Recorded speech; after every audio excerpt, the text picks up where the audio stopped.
எல்லாருக்கும்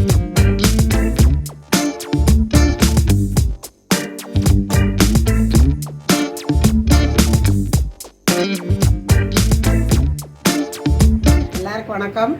இன்றைக்கி நம்ம செட்டிநாடு சமையலில் என்ன பார்க்க போகிறோம்னா, அதாவது பிள்ளைங்களாம் புரோட்டா செய்யுமான்ட்டே இருக்காங்க. ஏற்கனவே நம்ம வீடியோவில் புரோட்டா செஞ்சு போட்டிருக்கிறோம். இன்றைக்கி ஆலு பரோட்டா. அது ரொம்ப ஈஸியானதும் கூட, ரொம்ப டேஸ்ட்டாக இருக்கும். நல்லா மசாலையெல்லாம் வச்சு நம்ம செய்யும் பொழுது சும்மாவே சாப்பிட்டுக்கலாம். அது தொட்டுக்கிறதுக்கு வேணும்னு இல்லை. வாங்கப்பா, அது ஆலு பரோட்டா எப்படி பார்க்கலாம். இப்போ ஆலு பரோட்டா பண்ணுறதுக்கு மாவு எடுத்துக்கலாம். ரேஷனில் வாங்கின கோதுமை தான் அரைச்சி வச்சுக்குவேன். எப்போவுமே அரைச்சி சளிச்சு வச்சுருக்கிறேன். ஒரு 3 கப்பு எடுத்துக்கலாம். இந்த மாதிரி 3 கப்பு அளந்து எடுத்துக்கலாம். இதோட 3 கப்பு. இப்போ இதை பிசைஞ்சுக்கலாம். தேவையான அளவு உப்பு போட்டுக்கலாம். ஒரு 2 ஸ்பூனு ஆயில் விட்டுக்கோங்க. அந்த ஆயில் இந்த மாவோட நல்லா சேரணும். முதல்ல நல்லா இப்படி கலக்கிக்கோங்க. இந்த மாதிரி நல்லா பிசைஞ்சிடணும். கொஞ்சம் கொஞ்சமாக தண்ணி ஊற்றி பிசைஞ்சுக்கோங்க. நம்ம எந்த கப்பில் மாவு எடுத்தோமோ அதே கப்பில் தண்ணி நான் 1 கப்பு எடுத்துருக்குறேன். கிலோ கணக்குன்னு பார்த்திங்கன்னா 1/2 கிலோ மாவு. இதில் தண்ணி விட்டு பிணைஞ்சிக்கலாம். கொஞ்சம் கொஞ்சமாக தண்ணி விட்டுக்கோங்க.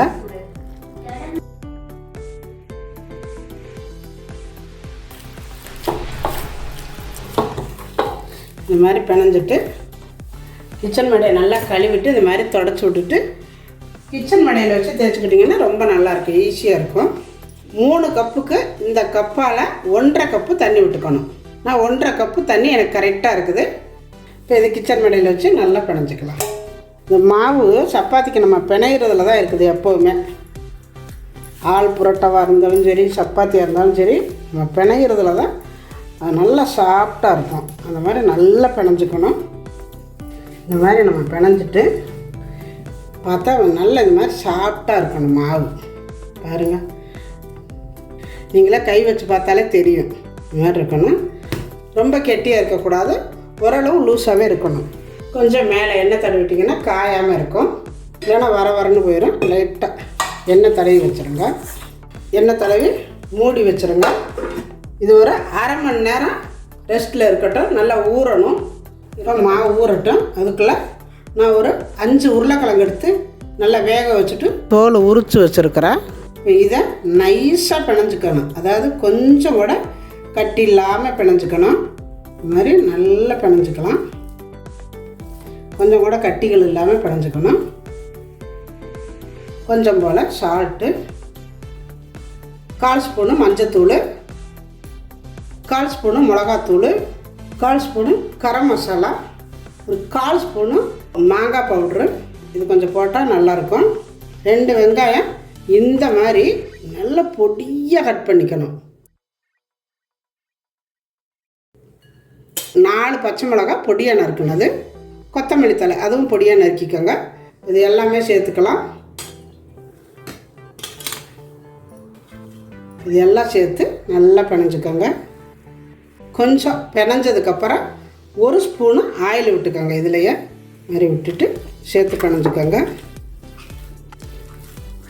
நல்லா இந்த மாதிரி கை போட்டு நல்லா பிசைஞ்சிடணும். இப்போ இது இருக்கட்டும்.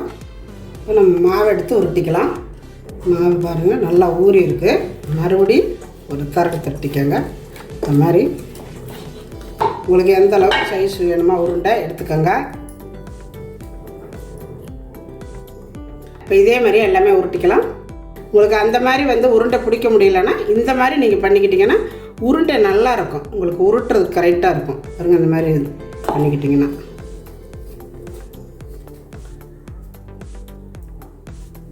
இதே மாதிரியே எல்லாமே உருட்டியாச்சு. இந்த மாதிரி ஒரு சப்பாத்தி கட்டை எடுத்து வச்சுக்கோங்க. ஒரு பாத்திரத்தில் மாவு போட்டு வச்சுக்கோங்க. இந்த உருண்டை எடுத்து நல்லா இந்த மாதிரி மெதுவாக இப்படி தட்டிக்கோங்க. மாவில் போட்டுக்கோங்க. மாவு தொட்டுக்கணும் அப்பப்போ. இது மாதிரி உருட்டிட்டு நம்ம வச்சுருக்கிற இந்த மசாலையில் எடுத்து வச்சுக்கலாம்.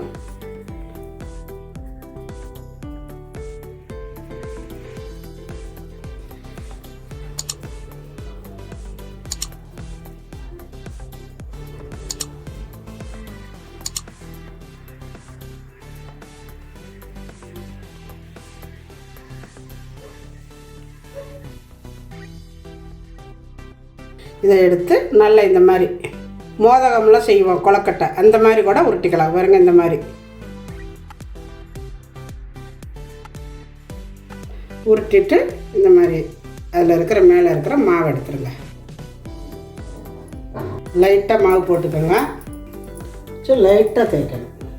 லைட்டாகவே தேய்ங்க, உருட்டக்கூடாது. இந்த சைடெல்லாம் ஃபஸ்ட்டில் நகட்டி விட்டுறணும். அப்படி லைட்டாக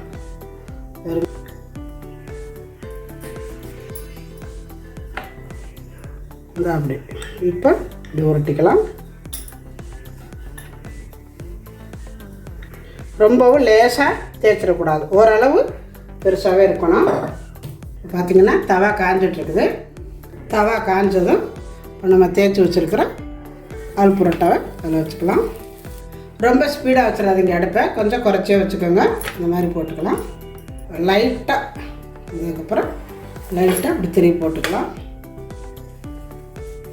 வந்ததுக்கப்புறம் இந்த பக்கம் திருப்பி போடுங்க. இப்போ இதில் நெய் போட்டுக்கோங்க, ரொம்ப நல்லாயிருக்கும். இந்த மாதிரி நெய் போட்டுக்கோங்க.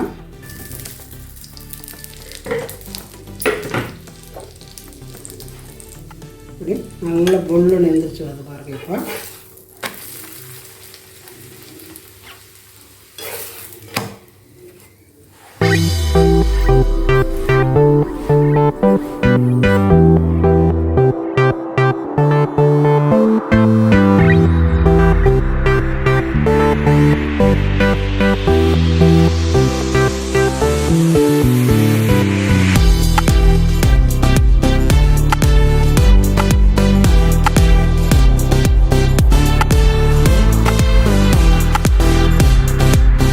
இப்போ பாருங்கள், ஆலு புரோட்டா சூப்பராக ரெடி ஆயிடுச்சு.